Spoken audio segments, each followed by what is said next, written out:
too seriously. We live in a rapidly changing world, and in a rapidly changing world, the facts of yesterday, the knowledge of yesterday, become irrelevant. So you might as well give up on that and take the whole idea of skills and take the whole idea of being psychologically flexible and lean and being able to interact with the world much more seriously. The other problem that we face, and this is something that is of direct concern to anybody who's got children, is this. Historically, education was very much about the transmission of values.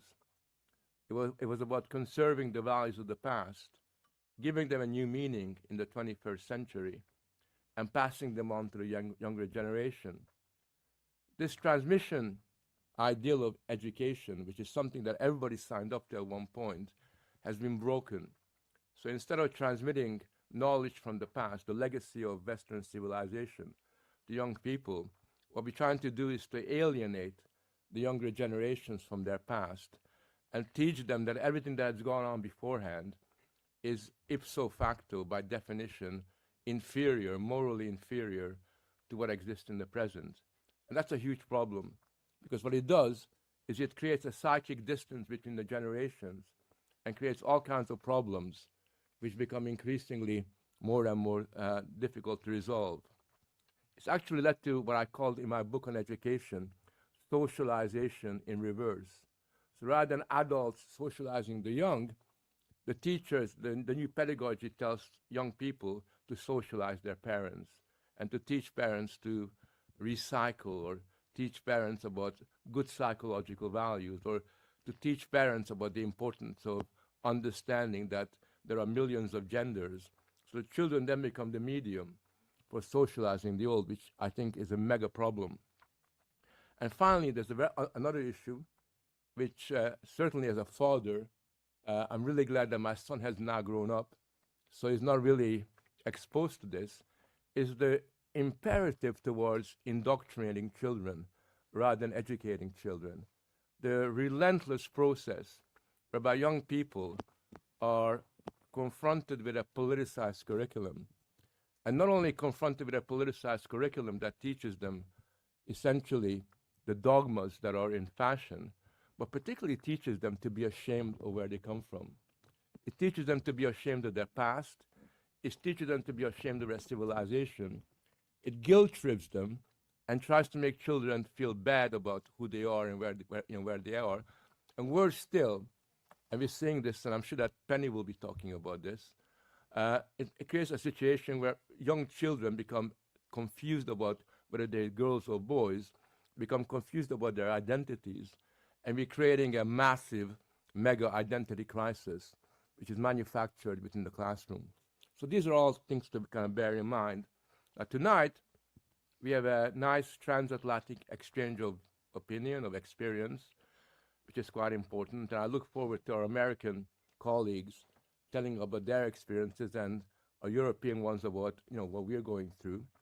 And I see this as the first step in a series of discussions that are going to occur, because one of our big ambitions is in February next year, we're going to organize a long 2-day conference involving educators from throughout Europe, where we're trying to create a network of serious teachers and educators who take these ideas that we stand for more seriously, in order to push back against the prevailing doctrine that is being pushed often by Brussels itself, because the European Union, the bureaucracy here is trying to homogenize the educational sort of experience throughout Europe. So this will be first of many discussions, and what we have is a number of experts from Heritage sort of foundation in America, and then here from Europe. The way we'll conduct the discussion is that everybody will speak. The 4 speakers, they will each speak for 10 minutes.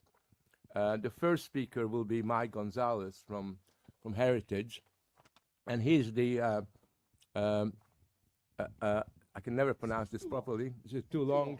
Yeah. I'm a senior fellow. He's a senior fellow. He's also a nice guy.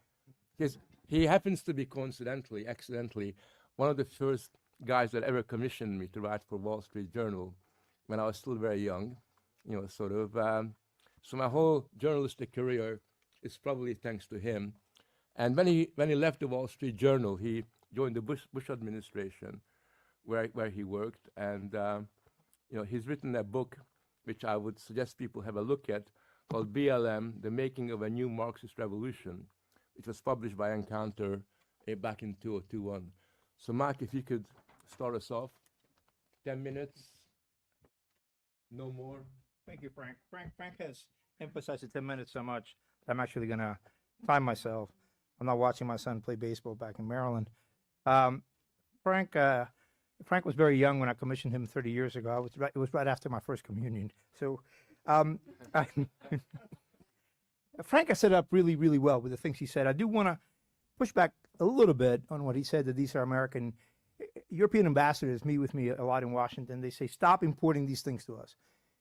And I have to say to them, yes, but, George Lukács was not American. We imported Lukács's ideas on how to teach depravity to children. We imported Gramsci's ideas, and just as Lukács was Hungarian, Gramsci was Italian, on the fact that there's no truth, but there's only a hegemonic narrative. And then we also imported not just his ideas, but we imported him himself in person, Herbert Marcuse, who was also not American in birth, but German. And he was the one that actually did both those things. He wrote Eros and Civilization, in which he went on at length saying, well, you should just have free sex.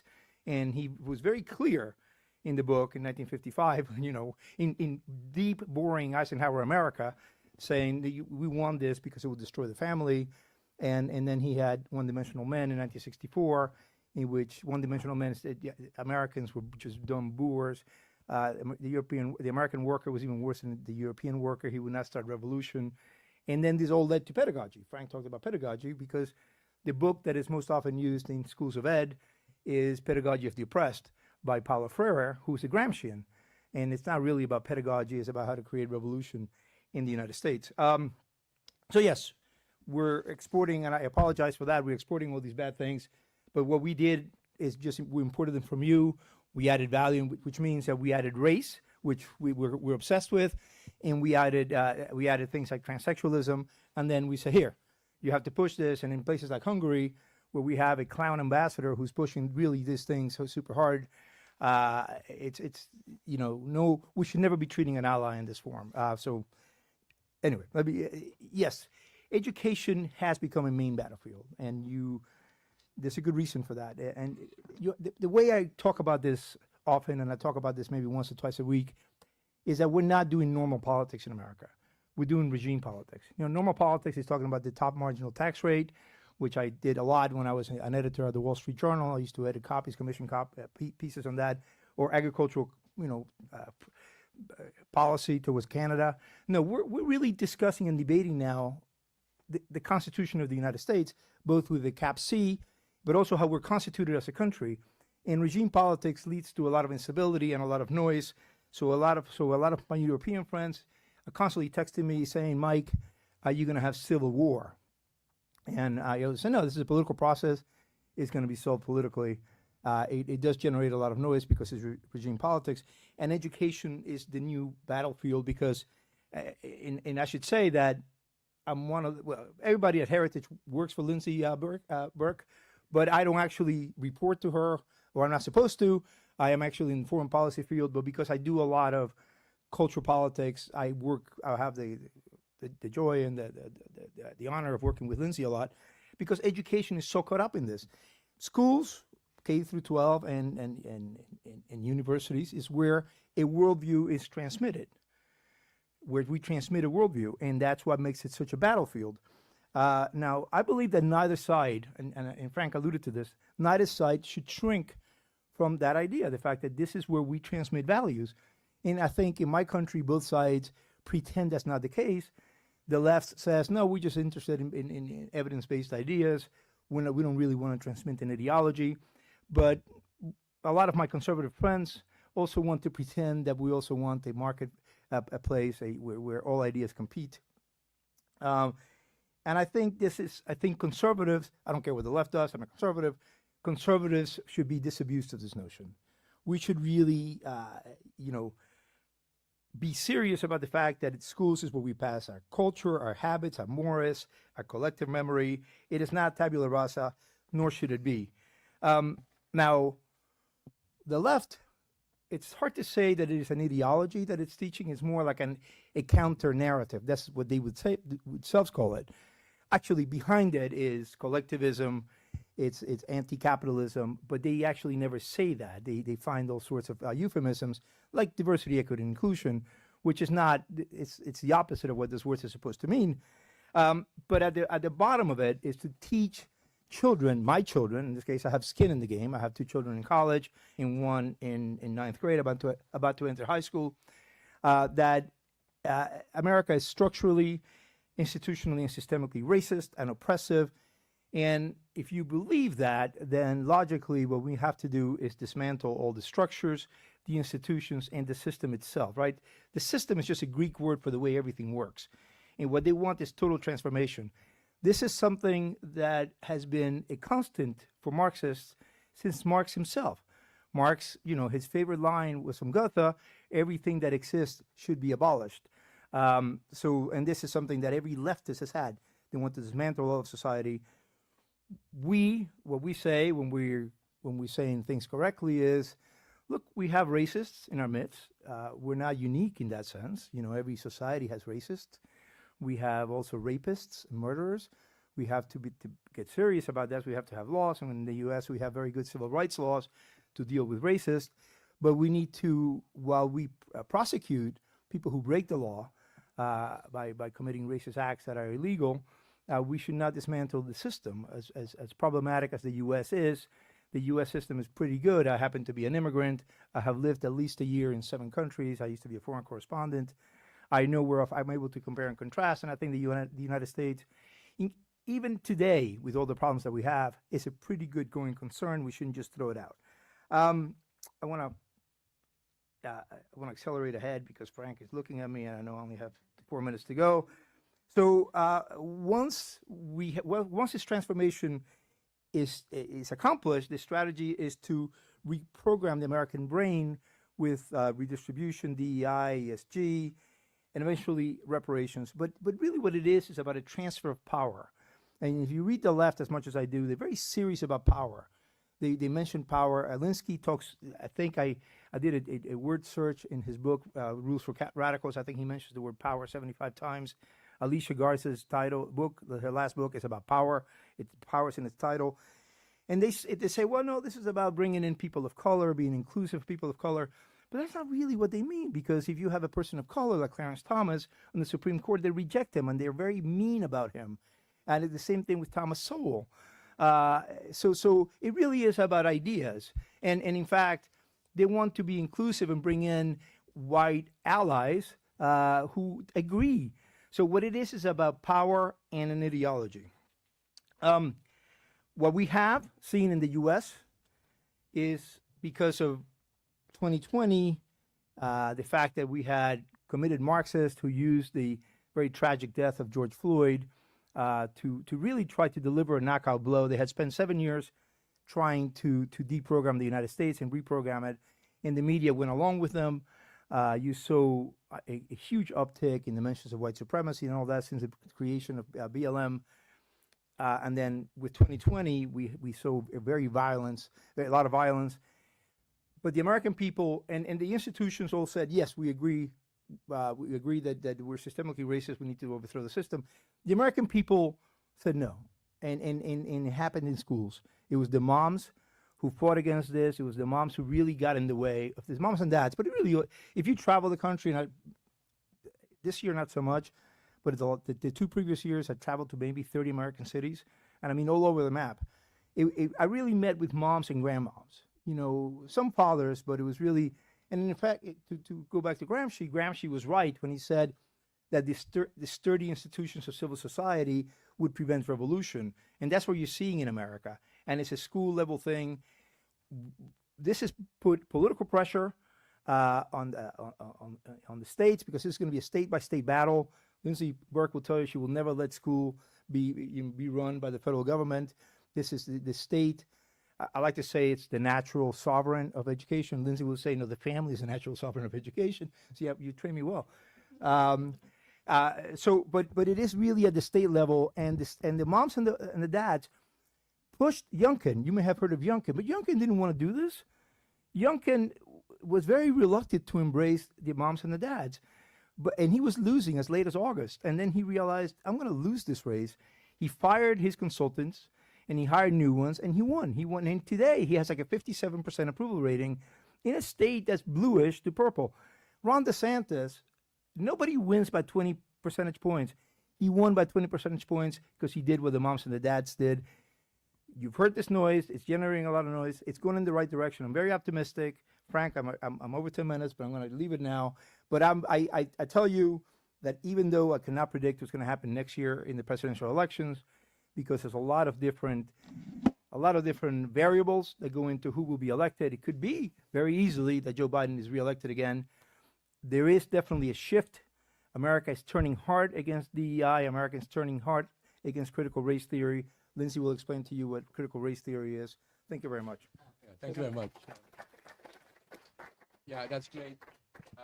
Our next speaker is Andrea Cerroni, who I first met in Rome at a conference at a teachers union. And he's written a book, which I really suggest you have a look at, called Knowledge Society, a New Paradigm in the Sociology of Knowledge. I think we share a very common commitment to classical education, but I'd love to hear from you on the Italian experience. Okay. Thank you, Frank, for this opportunity. Thank you all. I want to tell you just three things. So the first one is my personal experience. The second is what is going on with the standardization from EU policies, mainly on the what I call the knowledge chain from education to innovation, not only research. And the last point is about indoctrination to youngsters. My personal experience, my lyceum, classical lyceum, also my father, but now also my son, my daughter already got her degree. We studied Greek, Latin, and this seems to be old-fashioned education. After this, I enrolled in physics. I got a degree in theoretical physics. After that, I've been working for 6 years in high-tech industries. And then, since 30 years ago, I tried to understand something is going on in Europe. So I'm a sociologist of knowledge. Why it matters? Because now in Italy, we have the so-called School 4.0 project inside the National Plan for Recovery and Resilience. We are speaking about 18 billion euros. On this line, over 2 billion euros for doing what? We have a lot of problems with buildings, with teacher underpaid all over every classification in Europe. Our are the low-paid teachers, low services, etc. No, two projects. The first one, I read them. Please don't laugh. Development of the digital profession of the future in a classical lyceum. That Liceo Albertelli students should acquire experts in video making, digital music producers, curation manager, curates new releases in playlists, digital curator, social media manager, social media editor, digital media curator, and so on. The other one, Next generation classroom is even worse. Try to imagine, it's not easy. It envisages the purchase of digital boards, tablets, printers, also 3D printers, a classical lyceum, Greek, in order to transform classrooms into hybrid learning environments. This new setup should cascade into organizational, didactic, curricular, methodological innovation that adapt to the speed of communication that characterize our society, etc., etc. What's going on? Against our tradition, we are speaking, sorry, Italian tradition is one of the most varied traditions, tradition in Europe, because we have been having one of the biggest socialist and also communist traditions, Catholic Church tradition, liberal tradition, not speaking about humanism, Renaissance, Illuminism, and the other Renaissance during last 1 century and a half. Okay, destroying class group. This is the typical setup of our making school with a community of pupils and youngsters, and also at the university, and teachers together, all together. The extraction class group. Fragmentation of disciplines across different programs, projects, on which the teacher is going to lose his autonomy, stated by the article of the Constitution, Italian Constitution, the 33, that states that teaching science is free. Free means no, you can teach whatever you want, but inside the discipline, the concourse you won, you can, as a teacher, you can choose the contents and also the methods. But both are going to be erased. The long-term education is sacrificed to the immediate requests, pretended requests from the actual market, pretended as a bureaucrat in the ministry understand that will be the future requests to which a pupil in elementary school on a high school we have to meet during his whole life. A technology-driven teaching will be not probably, of course, substituting the all the traditions in Italian schooling. The teacher will be reduced to a tutor. The term is not by chance. A tutor to the machine. He will be an assistant of the machine, visors, 3D visors, or what else. The second point that comes 2 more minutes. Yeah, naturally, is the standardization, because lowering the power of the teacher requests an enhancement of something else, external in Italy, private agencies, companies, to evaluate without a pedagogical background or a scientific background, but just with its own logics.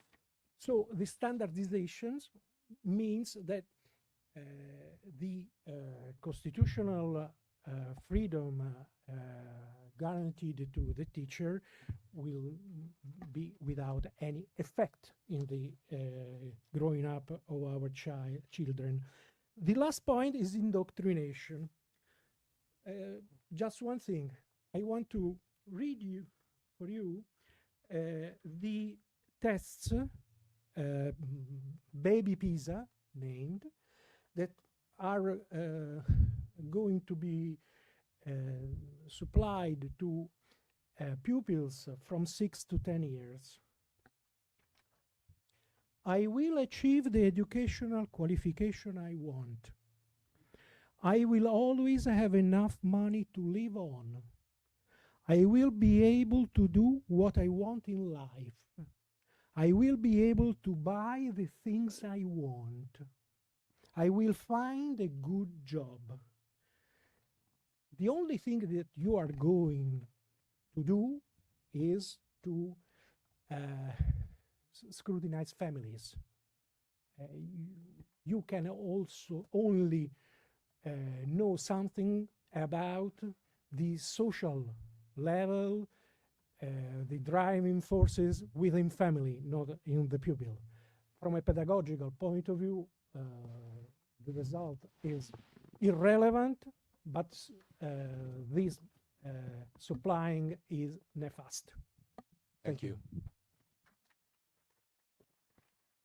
So we now have Dr. Lindsey Burke, who's the maven of education at Heritage. As far as I can see, what I'm excited about, I don't know if you're going to talk about it, is that you seem to have some kind of relationship with Glenn Youngkin. And we in England, when I was there, were really excited about what happened in Virginia. Yes. So you might be able to reflect on that a bit. Yes. Well, thank you, Frank, and thanks to MCC for having us here from Heritage. Really happy to talk to you this afternoon. Great to be here. I was appointed by Governor Youngkin last year now to serve on university board, the Board of Visitors at George Mason University, which is the largest public institution in Virginia. So that's been a great experience. I second everything Mike has said. It's really been phenomenal to see the success that he's had in Virginia and what that portends for the future. But so that I don't break a promise Mike gave you, I will give you a quick overview of critical race theory and how we see that defined today.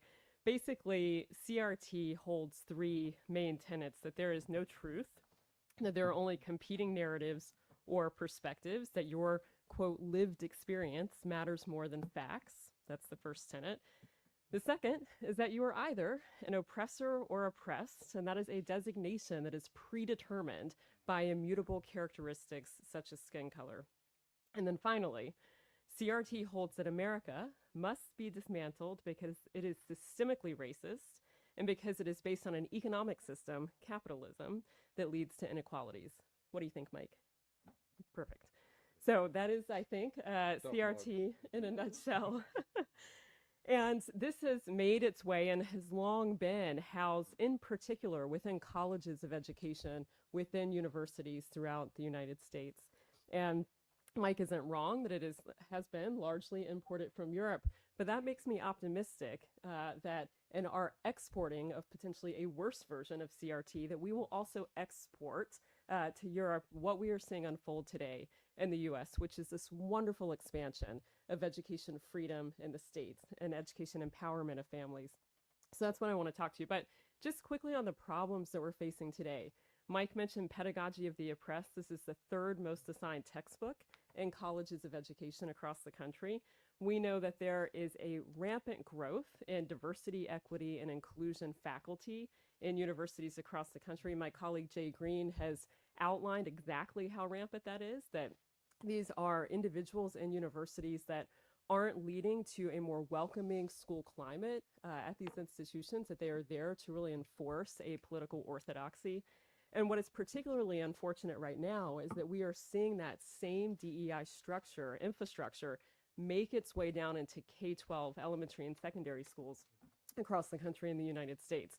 That exact same system, but in K-12 schools known as chief diversity officers, as Jay has also found. we now see that in about 80% of large school districts across the United States, they employ a chief diversity officer. And so they're replicating these bad practices that we have seen unfold in the university system in order to make sure that particular political orthodoxies are enforced. And that is because, to underscore something that Mike mentioned a second ago, these chief diversity officers, these DEI, what did you say, Jay, commissariat, are not neutral actors. And neither are public schools neutral in the values that they transmit to students. They are transmitting a particular worldview.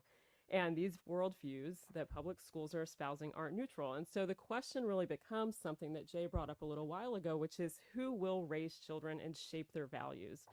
And the reason we are seeing such an expansion of education freedom in the states in the US is because the answer among parents has resoundingly been that they will, that it is their children for whom they are responsible and that they are their children's first and foremost educators.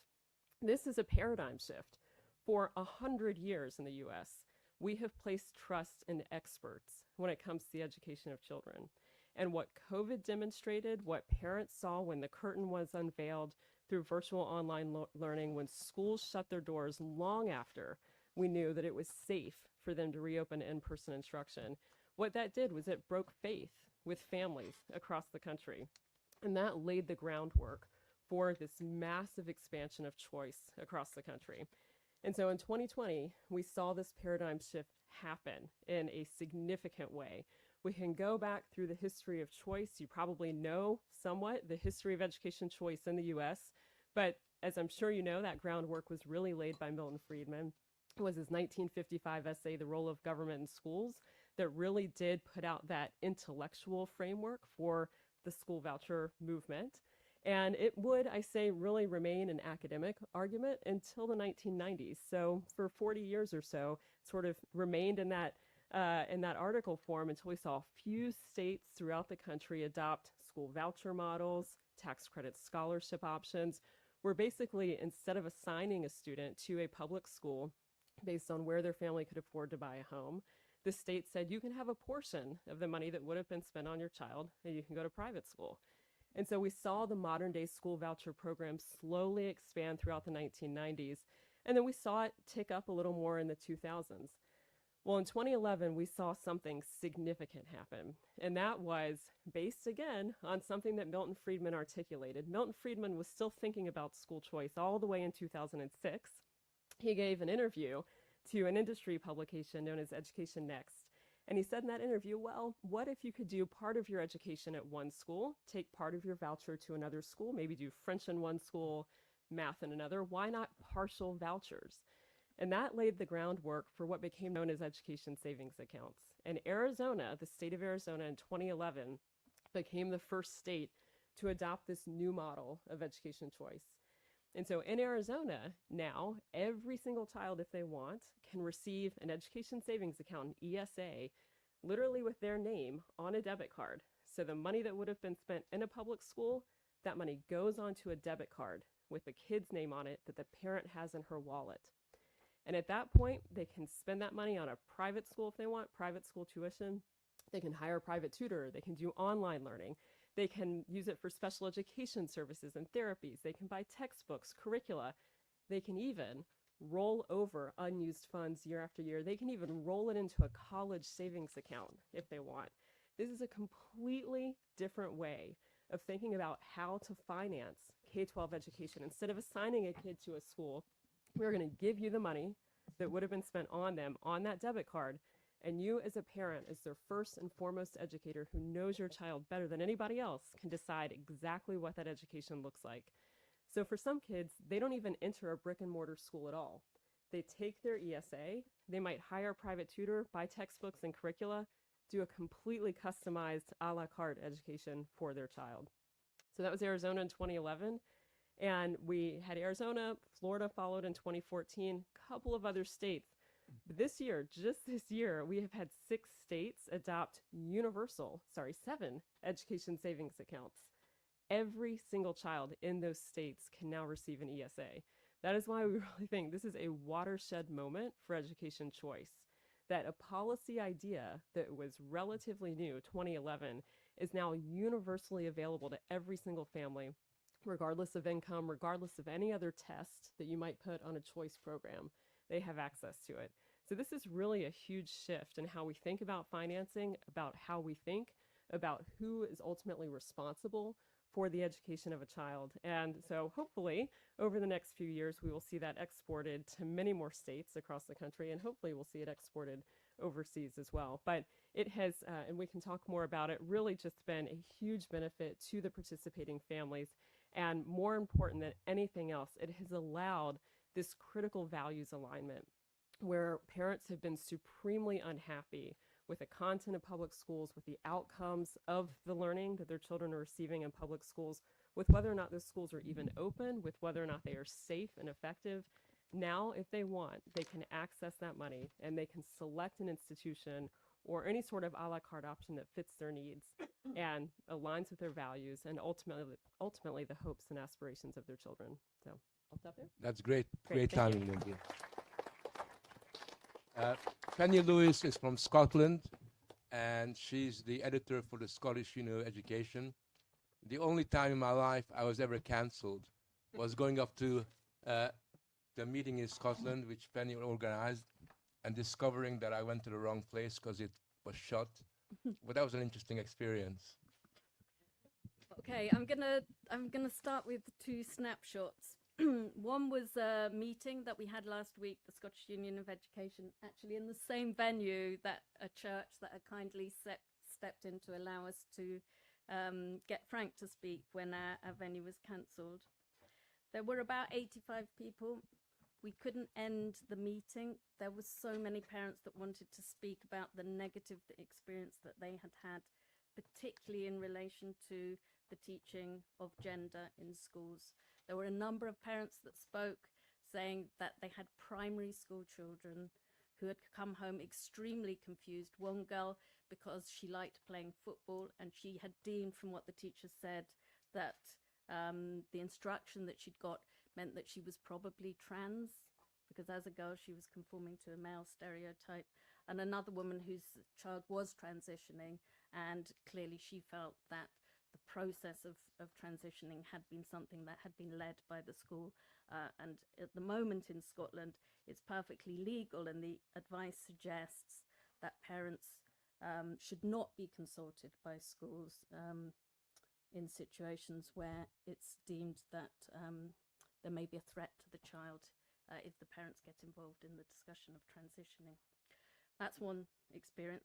The other experience is that the local paper ran a story just as I was coming away, celebrating the fact that Lesbian, Gay, Trans Youth Scotland had managed to award to the first primary school in Scotland an LGBT charter. And this story was talking about how the fact that they formed an equities committee within the school for 9 primary school children, some of who had families who were LGBT, had formed this committee to review the development of school policies. And as a consequence of that, they had demonstrated that they were able to get this silver charter. The report says there was a roof-raising rendition of This Is Me, which is a song that had been developed particularly to celebrate difference. And then there was a 400-person rainbow flag created and photographed at the end of the day.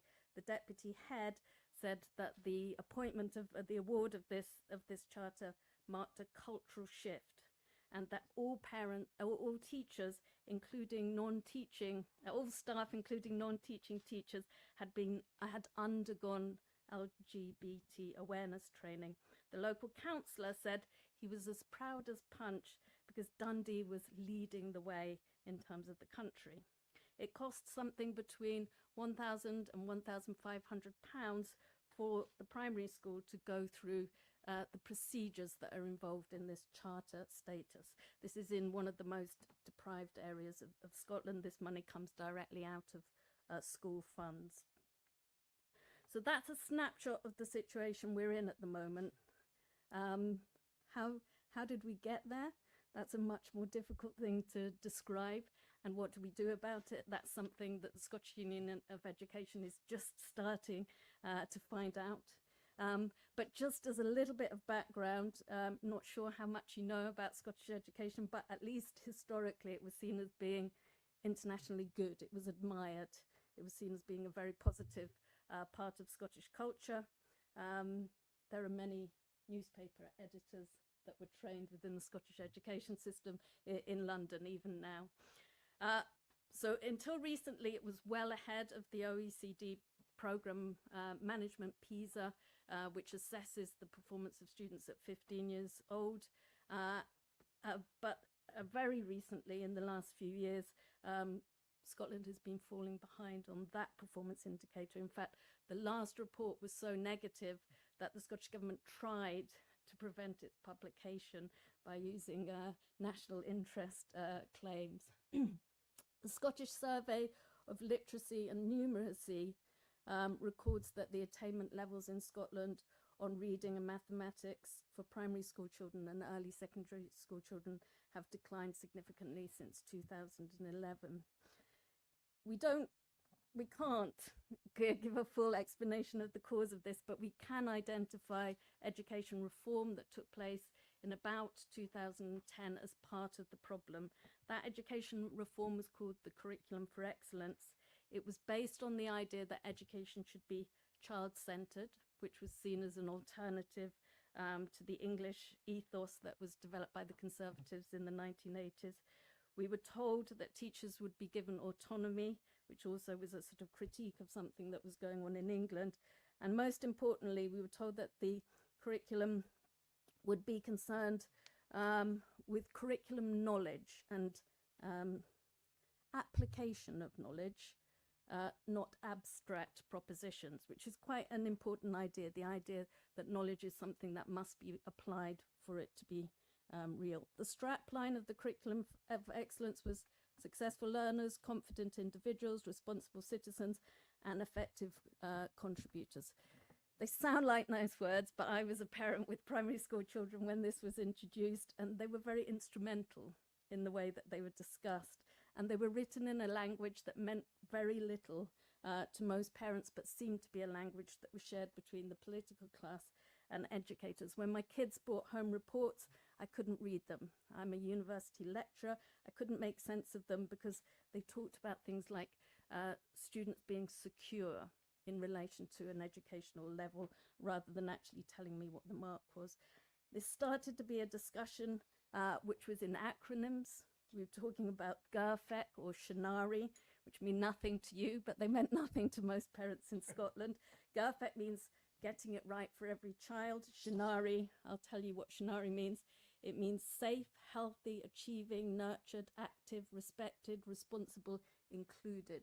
This was now the criteria on which schools were expected to make judgments about the quality of their education and monitor the outputs. And constantly, this kind of language was affirmed and discussed with our kids to such an extent that I think even my own kids, who were a little bit resilient to this because both parents were not keen on it, did start to see education as something that was about risk management and affirmation rather than about the transfer of knowledge and the development of themselves as individuals.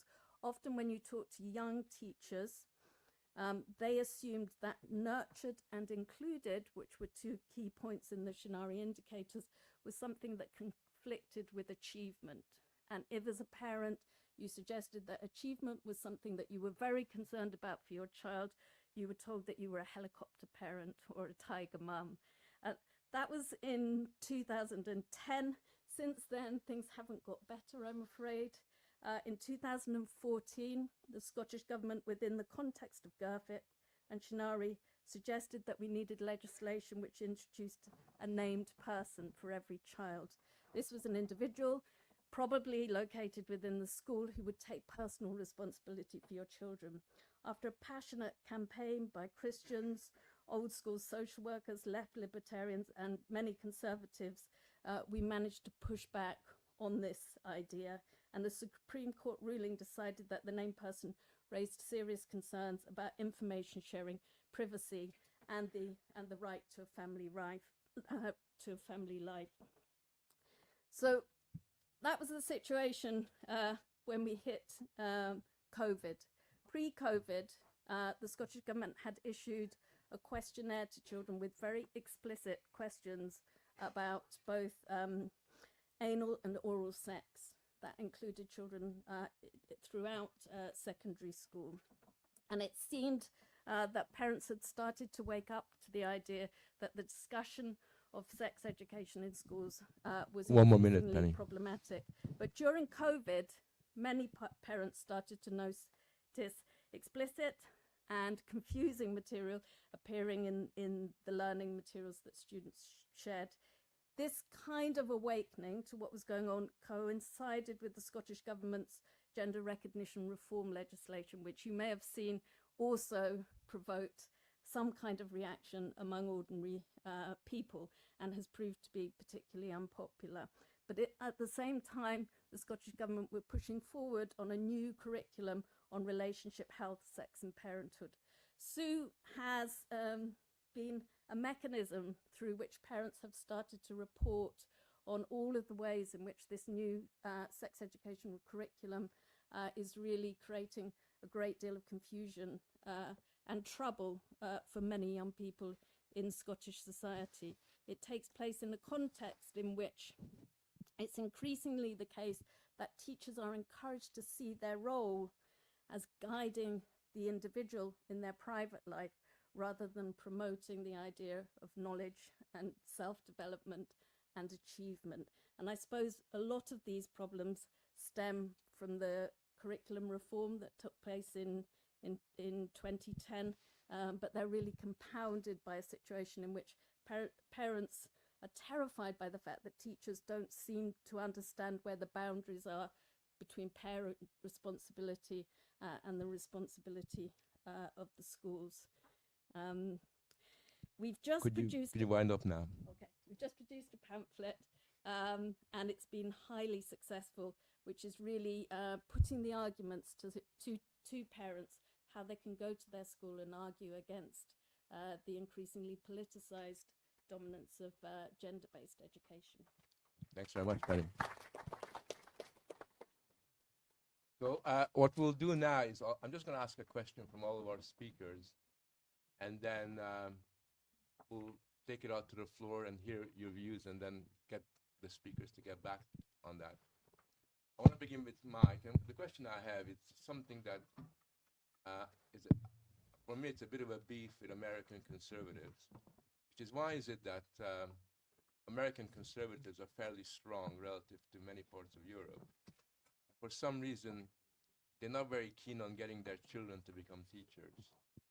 And I'm just wondering why that is, and whether you in Heritage are doing anything to try to make sure that the teachers in schools reflect the values that we believe in. Because I think that every time I go to America, I find it to be the biggest problem on the ground. Yeah, I mean, that's perhaps a better question for Lindsey. But I tell you one thing about American conservatives is, yes, we are healthy relative to many European countries, not Hungary, where I think conservatism is actually, and I hope that in some ways Western Europe is Hungarianized, in many ways, not in all ways. I do think that we have a position of advantage in that we actually are set up, and we're not a complete creedal nation. That's an exaggeration to say America is solely a creedal nation, but we are based on two things: natural law and natural right, to a much greater degree than even our closest allies. And obviously natural law, which is a deep belief in eternal truth and truths that are either divine. You don't have to be religious. I happen to be, or nature is the opposite of critical race theory, Gramscianism, and all that, which is a belief that it is only a conceptual superstructure. I think, and I really want to leave this aspect to Lindsey, because I want to go back to the 19th century and the creation of the common schools, where I think that, from my perspective, the common schools did a lot of good in assimilating European immigrants, especially the big groups of Irish and Germans and Swedes that started coming in the 1840s. And then after the Mexican-American War, they moved to the West and did the same thing with Mexican Americans. But I know that Lindsey will say this, that there was a lot of problems also with the common schools. I tend to emphasize the positive, perhaps too much. But you're right, that we don't teach our children to be teachers. I have 3 of them. I have tried my darnest to get them to go to law school, and all 3 of them said, absolutely not. We want to be happy. And none of your lawyer friends are ever happy. So, but I've given you as good. You're right, and I don't know the answer as to why. I know why by the way, we've also made huge mistakes, American conservatives. We allowed the culture to be taken over.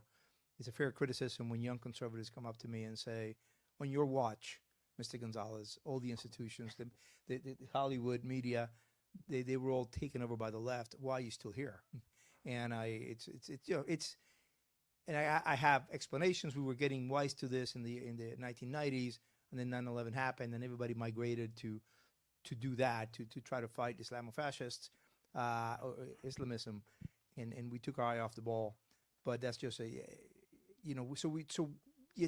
we're not completely healthy as conservatives. We have a lot of work and reform that we still need to do. Yeah, I think we might get back to that point. Since you mentioned Lindsey, so Mike has praised the common schools, which I think was not a bad idea, except he got screwed up by John Dewey, who's actually came before Lukács and came before Gramsci. So that's a different point on pedagogy. But given the fact that the common schools has certain merits, how do you reconcile that with your emphasis on choice? Yeah. Because what choice does is it has got the potential for breaking down the bonds that children from the same generation have, and creating a very potentially quite a polarized cultural environment. So Yeah. I had a feeling that was going to be your question. So, and Mike, I think you got a lot of that right. But, I do think you put a little too much credit into the common schools. And look, Frank, I think this begs the question that the current system is actually accomplishing that goal. If we look at our national assessments, the NAEP, the National Assessment of Educational Progress, we assess civics outcomes in the U.S., and they are in the single digits at best. So public schools aren't doing a good job teaching civics. Private schools, by contrast, are doing a much better job. And private schools, because of their design, they are intentional communities, and they do foster a sense of community. It's just not a sense of community that's necessarily based on zip code. It's one based on other factors that a family decides to prioritize that is values-based. If I could just step back to the teaching question real quick, there could be a couple, and I'm sure there are many explanations for why conservatives don't enter the profession. I think they probably do see it, at least schools of education and colleges, as hostile to their values. They are, I think, colleges of education, the most left-leaning institutions within the most left-leaning institutions in America. And so it is difficult to be a conservative student in a college of ed. So that probably explains part of it. There's probably something to, at the end of the day, teaching in a public institution means being a public employee. Maybe there's some natural reticence there. But I'm optimistic that we're seeing this sort of break apart in a way that will encourage more conservatives to get in the profession. We're seeing non-traditional routes to teacher certification start to, I wouldn't say proliferate, but take hold in certain areas across the country that allows you to bypass going through a traditional university-based college of education. Some state leaders are thinking about going even farther and eliminating teacher certification requirements altogether, which would be a huge benefit because we know empirically there is no relationship between having a certification that you obtained through a college of ed and your ability to improve student learning outcomes. So, I think we're starting to see some chipping away at the traditional model, which hopefully will lead to more conservatives entering the profession. Yeah, I think Lindsey raises a very important point, certainly for me, which is that traditionally I am for the common school, because I do believe in educating a cohort of generation together. But given the fact that the school system has become so corrupted and is has got such an evil dimension to it, I'm all for heterogeneity and for experimentation. Probably Europeans don't understand how lucky Americans are in one respect, which is that in America, the school system is not federally run. And therefore, when you have 51 states, or how many states you got these days, it gives you a tremendous, what? Just 50. Just 50. Obama said it was Yeah, 57. He did. yeah, well, whenever I talk to Obama, we talk about what happened to the other 6, you know. But anyway, so it means that, you know, like in Virginia or a particular state, you can achieve great results in a way that is in Britain is not possible. And you also have local school boards, which don't exist in Europe, which then allow parents to put the kind of pressure on that are impossible within the European context. I wanted to ask you a question, which is, do you think that it's possible to hold the line? I mean, you talked about classical education. You talked about the fact that you were your whole family and you wanted your children to learn Greek and Latin. And I spent a lot of time in Italy, and I'm very impressed, very jealous of the fact that you still got quite a bit of that left. Do you think that it's possible to have a future for that, given the kind of pressures you're getting from Brussels in terms of homogenizing the education system? No. It's a very quick answer. If these policies will go on as they are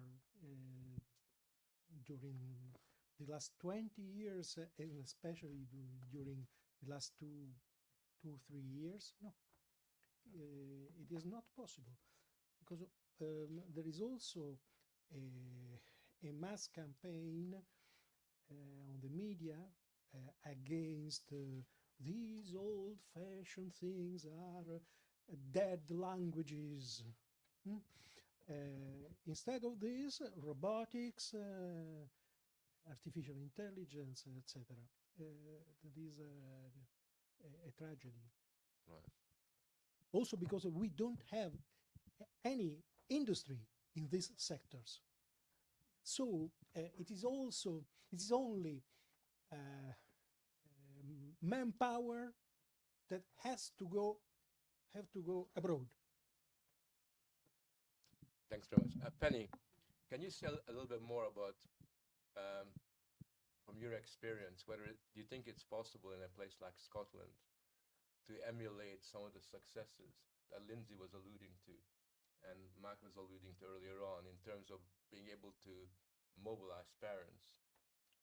Because historically, I know that certainly in England, whenever a parent tries to find out what's in the curriculum, sometimes they get taken to the courts on the ground that they're being toxic and they're kind of somehow bullying the teachers and all the rest of that. So we haven't got the same kind of opportunity to expose the curriculum. So I'm just wondering to what extent what you're doing can gain any momentum and make a political impact, particularly given the fragile political regime that the Scot-Nat party has at the moment. Is this an opportunity to do what happened in Virginia in Scotland? I think it is an opportunity, and one of the things that parents have started to do is to take their children out of relationship, health and sexual parenthood classes, RSHP. So parents are going to the school, asking to see the curriculum, with the varied response. Sometimes they're told they can't see the curriculum. Sometimes they're shown that they can see materials and they can persuade teachers to respond to them. But quite a lot of parents are just lifting their children from those classes, which they're legitimately allowed to do under Scottish law, because it says that it's written into Scottish law that parents have responsibility for educating their children. So that's one campaign, but you've got to be quite a brave parent to do that. And so we're kind of starting with little steps of private meetings online, and then private meetings face-to-face, and then public meetings. But already we've started to get a framework going in a local area. The problem that we have is that there isn't any political institution through which you could, so school boards, we have something called the Parent Council, but it's a zombie structure that serves no purpose. So I think people will have to use their counsellors and the absenting of their kids as probably the main mechanism. And then we're trying to create a framework where these things get discussed, because people are scared of discussing them in public. maybe you should set up a political party. Yeah, that's a something along the possibility. line. Okay, at this point, we could continue the conversation because we have some very good speakers here. But I'd like to give you an opportunity. If you got any questions to the speakers, any kind of points you would like to raise, this is your chance to make your views felt. Young man over there. Have you got? Thank you very much. I'm Cornelis Gil, teaching at the Free University of Brussels, professor in history and philosophy of knowledge. Dutch, yes, that has to be said. In my home country, teaching is very badly paid. And teachers make long hours, in particular secondary school teachers, 60, 70, 80 hours a week with very little payment. So it takes a certain kind of person to take on a job like that. And I'm not talking about masochists. It also takes a certain kind of father or mother to push your child to go for such a job that pays relatively little when there are so many other jobs around. You mentioned the fact that you said your 3 kids ideally should go to law school. I wonder if that has something to do with payment. Now, there is a saying in English, of course, put your money where your mouth is. I think we've basically left schools to the commies by creating a situation in which they thrive, because it creates a power imbalance that they really love, because now they can play victim. And I wonder, if we want to address this properly, then one thing that we should go for in terms of policies is by raising salaries of primary and secondary school teachers and assistant professors in particular as well. But and I'm not an assistant professor. I've passed that stage already, don't worry. Congratulations. By maybe as much as 100% to make it attractive. So just a comment that I would like you to comment on. Lindsey wants to go first. Thanks, Mike. Yes, however, it's got to be based on merit. And at least in the US right now, the way that, and it's probably similar here, but it's step and pay increases. So your increase in salary as a teacher is based on years served, not on how effective you were during your time in the classroom. And so what we have thought through is a proposal where you would pay a teacher 6 figures based on merit. However, you dramatically increase class size. And this is where, we'll get pushback from unions and everybody else. But right now in the US, our class size on average is 15-1. It's low, far lower than a lot of people realize. That's a high school class size. And so if you were willing to increase that to, say, 30 students in a classroom, which is reasonable, you hire a college graduate fresh out of college to serve as sort of the classroom manager. You pay a low salary to that person who just left school or even while they're in college still. And then you pay that master teacher much, much more, again, based on merit. That, I think, is the way that you get there. Also, we need to be willing, and I don't know how it is here across Europe, but we have to be willing to move poor performers out of the classroom, which we have been unwilling to do. And that we put up huge barriers to entry to get into the classroom. We make you go to a college of ed, get certified, et cetera, spend 40 grand on a master's degree that we know is utterly useless while you get indoctrinated in CRT. So knock down that barrier to entry, allow any professional with a degree in the subject matter area they want to teach, but then evaluate them once they're in the classroom. And if they're not performing effectively, move them along. So actually, in my case, it's not what you thought. It's actually I have great respect for the law. I do think that if correctly practiced is the word of God. And I think, and both my father and my mother were lawyers, and my father's side would go back, we were lawyers till the 1700s. So I do feel like a special responsibility for stepping out. But this is another point more, and I don't know, you didn't mention this, Lindsey, but I saw a study last week, Jay, correct me if I'm wrong, that when you factor in pensions, when you factor in 2 months of work, of being off, Yeah. you get more money as a teacher than you do as a lawyer. Jay, am I right about this study? I don't know about a lawyer. No, that a lot of occupations, so it actually equalizes. They're constantly complaining about how badly they're paid. Yeah, could you go to the chair? This is not a free country But here. I think in the U.S. at least, and the study was done last week. When you factor in, I don't have a pension. Very few professions have a pension today. They do. Yeah. They guaranteed. And with the longevity in the U.S. right now, that could be 20 years. You And, get paid and for on everything. average, when you leave, you get a pay To the pay chair. cut. To the chair, everybody. Sorry. Yeah. They're overpaid. Can I just say one thing? I think your premise is wrong, because there is a pay issue, but historically, if you look at good educational systems, they were based on teachers for whom teaching was a vocation rather than a job. And the minute you turn that into entirely a market-driven profession, then you lose sight of the vocation aspect of it. And you end up in a situation, and there are many countries in Europe, Canada is also another example, where the pay is relatively high. Even in England, the pay is relatively high. But if you have teachers who regard what they're doing in the classroom in the way, as if they were hairdressers, working in a hairdressing shop, then basically you have a problem. And it seems to me that unless we gain back the whole idea of vocation, we are going to have a lot of difficulties. And when I raised the problem about conservatives not taking teaching seriously, I was particularly worried about the fact that a lot of conservative guys I talk to do not understand that teaching is a vocation if it's going to really work, and kind of see it in terms of pennies and pounds rather than anything else. But anyway, that's my view. Would you like to come back on any of these questions, Penny?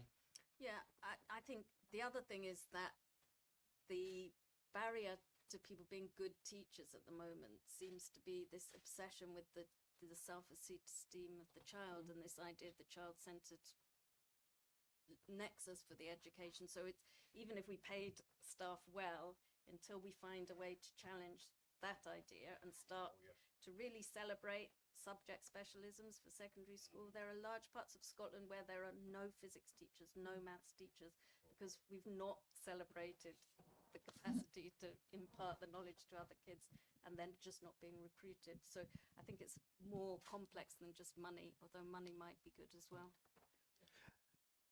I agree for Italy. For Italy, that's a big problem. But another big problem that perhaps is more general than only in Italy is about the number of students per class. Because lowering the number of students let the teacher direct the methods and also the contents more easily, gaining results, so also enhancing the motivation of the teacher. So I agree with the payment. It depends on different countries, but also the number. Also because children now are more complex than in precedent generations.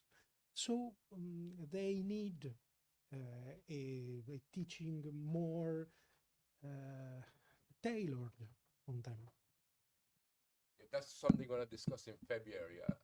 I mean, the jury is out on class size, whether it's big or small. I don't think that's a black and white question, but in February, that's one of the questions we'll be looking at. Any other questions or points people want to raise? Yeah. I'd like to give a contribution on the issue this man raised in Belgium, because I'm a Belgian and studied engineering here, and I come from another country, France, and I know can compare a bit. The point of the salary is maybe true, but the main thing I noticed is, through my experience, is that in sciences at least, no teacher has ever applied science in his or her life. And they teach something they do not understand completely. Economics is the same, or business. I'm teaching myself, tutoring children from wealthy families on business, because they ask for not a teacher, but they ask for a consultant, a business consultant. And I can tell you something, almost 100% of teachers teaching maths, science, of course, but also economics and business, have never ever worked in a company.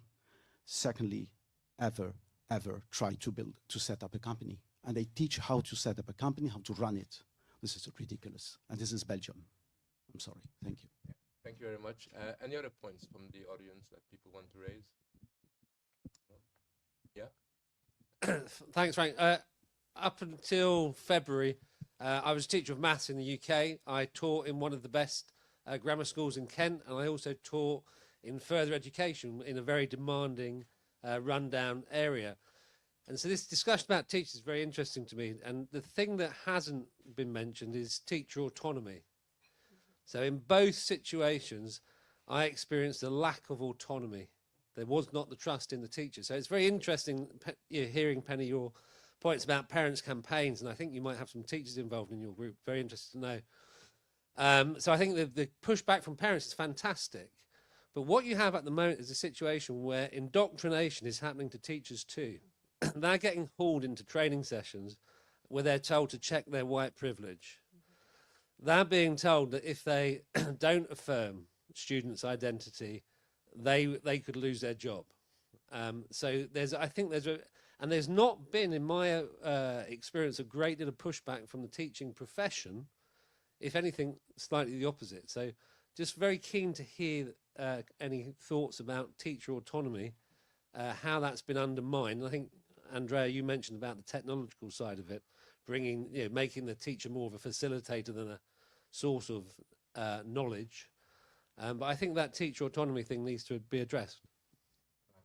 Any other points from the audience that people want to raise?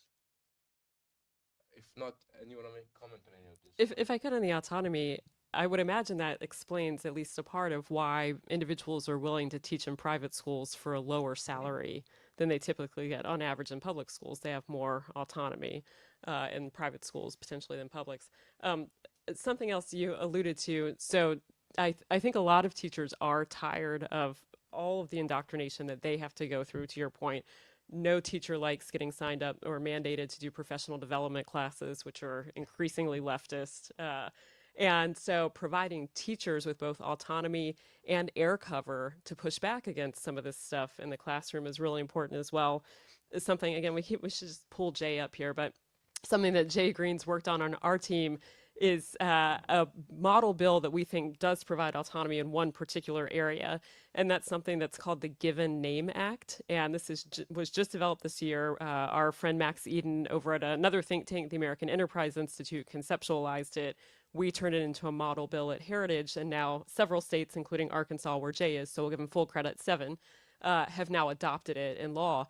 And it is what it sounds like, the Given Name Act. A teacher or staff member cannot call a child by a name other than the name on that child's birth certificate or related pronoun, absent written parental consent. So you cannot start any sort of social transition of a child in the school setting without a parent consenting to it in writing. It's a really elegant bill, and we think it stops that social transition that could ultimately lead to surgical transition down the road in its tracks. But I think it's something that gives teachers air cover, at least in that one small area that they're looking for. Jay, do you want to come in on this and explain a little bit more? Oh, well, just on Get a microphone. Sure. On this issue of gender ideology in schools, which Penny was talking about in Scotland, this is quite a big issue in the United States, and we are looking for various ways to push back on it. The Given Name Act is one of our main tools. It's extremely hard politically to oppose because it forces those opposed to it to say schools should keep secrets from parents. This is a remarkably unpopular position to force politicians to take. And so this kind of bill is passing pretty rapidly. And we also think that social transition is a necessary precursor to medical transition. And without the social transition facilitated in school, we're not going to see as much medical transition. My impression is that gender ideology seems to follow a lot of characteristics of other teenage crazes, primarily among adolescent girls, like eating disorders and cutting. The difference being that in the past, when these crazes swept through groups of adolescent girls, the adults would band together and see this as a problem where they should coordinate to intervene to address underlying mental health issues, while now it's seen as an expression of one's true identity, requiring affirmation or risk suicide of the child. And so we're essentially seeing, if this were eating disorders, the schools being compelled to say, "Way to go, being your skeletal self," and this is not a very healthy thing for adolescent girls. So I think we can these crazes can burn themselves out, and they can burn themselves out if the adults don't facilitate and instead coordinate. And Give and Name Act is an important way to do that. Yeah, I mean, I think that ship has passed, unfortunately. The trans phenomenon is so powerful now, and the parents. I think we can push it back and win. Well, I hope you're right. We can. Happy to put my 50 pounds against your 1 pound. In terms of, but You're on. yeah, good. We got 9 minutes left. I want to pose a question about something that I feel very strongly about. About 15 years ago, I had a discussion with Michael Gove, who was then the Secretary of Education in England. And Michael asked me what was the one thing I would do to save education or to improve education.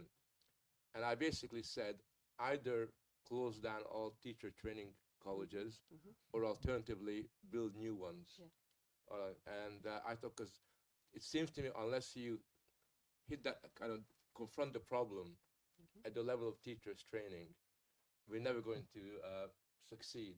Just want to know what your views are on that kind of. Actually, what I was going to say goes exactly to that. But I had also a couple conversations with Michael Gove. He was a huge fan of E.D. Hirsch, by the way. We don't dislike E.D. Hirsch. Thank you very much. So going back to Frank's question and answering yours, you know, the teachers that I talk to, a lot of them are not, some of them are ideologues, right? But a lot of them are just good people who have been converted in school. So a lot of them have say to me things like, look, I think that culturally responsive teaching is a good, culturally responsive teaching is the idea that you can only thrive if you're being taught by somebody of your own race or your own ethnicity. And I said, that sounds like, this is what they taught me at schools of education, and that makes sense to me, it's common sense. And then you say to them, you understand that if we follow you to the logical conclusion, we have to have complete segregation. We have to go back to school segregation in the United States. If you can only be taught by your race, then, and they're like, oh yeah, I hadn't thought through that one. So I think that you're right. I think the schools of ed are doing a horrible job. They're taking people who are not ideologues and teaching them this stuff, who are receptive to it because they want to be good. Any other views on this? Well, in Scotland last year, the General Teaching Council, which is responsible for validating all university courses and all teachers, put out a framework of a new ethics for teaching, which included that you must promote social justice agendas. And so you can't actually qualify as a teacher now in Scotland without adopting a whole range of ideology. So I think we have to start again, actually. Political loyalty test. We have to work outside the existing framework because it's so strongly institutionalized in Scotland anyway, and there's no opposition in Scotland either. Right. Sure. Can I just say, we haven't got that much time. Can I ask all the speakers to indicate what is the one thing they would like to see happen in the short term, not in the long term, to improve the matters, to kind of confront the problems that we're dealing with? Okay. Can we begin with you? To my opinion, the main problem is to open up education to a pluralistic approach, guaranteeing different cultural heritages. In Italy, we have 3, 4, or maybe more traditions that are equally worth for education. This is the worst damage that will be paid in Italy on the long run. I'll leave ESAs to Lindsey, and I'll say short term, the reintroduction. Actually, I'll pick a bone slightly with you. The reintroduction of classical education And that's not a whole gamut of things. That's basically Athens, Rome, and Jerusalem, and of great books. I think that's very doable. Not Budapest. And Budapest, sorry. Yeah. Yes, Athens, Rome, Jerusalem, and Budapest. Yeah. Yeah, universal school choice, universal education savings accounts, every single kid choosing if they want, they could select into a classical school, but breaking the monopoly that is the K-12 education system. And then while we're breaking monopolies, eliminate teacher certification requirements, which would also cut the legs out from under colleges of education. That was two things, sorry. I forgive you. Okay. Penny? The most immediate thing which Sue is trying to campaign for at the moment is that Scottish schools stop inviting campaigning activist organizations into schools to teach kids about gender ideology, and that's our most immediate aim. And if we could push back on that, I think parents would realize that they have got a role in terms of demanding that we don't have indoctrination in schools. Well, thank you very much, all of you. Look, this is the beginning of a conversation, and I'm certain that we're going to be able to make quite a big impact in Brussels, because the Brussels bureaucracy is very reluctant to engage with these kinds of issues. They will rather that this was just treated as a technical, procedural matter rather than the substantive issues to do with European civilization and the necessity of nourishing that and bringing that forward. Just so that you know, we have a very exciting set of events coming up between now and February when we're going to have our big education conference. But there's 2 dates for your diary. One is after a long, beautiful summer, on the 18th of September, we're going to have a session on the politicization of museums, the way in which museums have been taken over and subordinated to the most disgusting political values, such as decolonization and all the rest of that. We're going to have a manifesto that we're launching on the 18th. It's called a Conservative Manifesto for Saving the Museums. And I hope that as many of you as possible will have a chance to come along to that. But then, and this you got to put in your diary, we're doing a very day and a half long conference on the 28th of September. And that's going to look at the question of identity politics, multiculturalism within the European Union. It's called the European Union from Christian Democracy to Identity Politics. Why? And we're going to explore why is it that the European Union has decided to mainstream identity politics and internalize that. And we're not just going to explore it, but try to find ways and means of pushing back against it so that we can project an alternative sort of narrative within the European context that can challenge this whole remorseless march towards the institutionalization of identity. Stay around, we've got some food you can pick on and some drinks. And I'm glad you were able to come. Could you give a hand to our speakers who were really, really excellent?